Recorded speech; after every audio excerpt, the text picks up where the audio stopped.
Bharatiya Janata party आणि विशेष करून महायुती हे उत्तम पद्धतीने काम करताय आणि त्यांच्या यशाबद्दल कार्यकर्त्यांचं व नेत्यांचं मनापासून अभिनंदन आहे. राज्यात महायुती जिंकत आहे, मात्र चंद्रपूर जिल्ह्यात पिछाड आहे, आपली प्रतिक्रिया नाही. याचं आता आम्हा सर्वांना चिंतन करावं लागेल. काँग्रेसनी वडेट्टीवार साहेबांना महाराष्ट्राचा नेता केलं आणि दुसरीकडे चंद्रपूर, गडचिरोली, भंडारा, गोंदियाला एकही मंत्रीपद म्हणजे मला तर दिलंच नाही, पण कोणालाही मंत्रीपद दिलेलं नाही.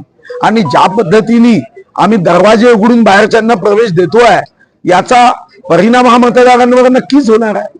आणि विजय झाला तर माजायचं नाही, पराभव झाला तर गाजायचं नाही. मतदारांनी कौल दिला की आमच्यापेक्षा जास्त विकास हे जर काँग्रेसचे लोक करू शकत असतील तर निश्चितपणे स्वागत केलं पाहिजे. निवडणुकीत आम्ही पदासाठी लढत नाही, जनतेच्या हितासाठी व जनतेच्या विकासासाठी लढतो. जर जनतेला काँग्रेसच्या माध्यमातून त्यांच्या पट्ट्याचे प्रश्न, घरकुलाचे प्रश्न, कल्याण मंडपमचे प्रश्न, रस्त्याचे प्रश्न, पिण्याच्या पाण्याचे प्रश्न, विद्युत व्यवस्थेचे प्रश्न, स्वच्छतेचे प्रश्न हे सुटण्याचा विश्वास असेल तर निश्चितपणे आम्ही त्याचं स्वागतच करू.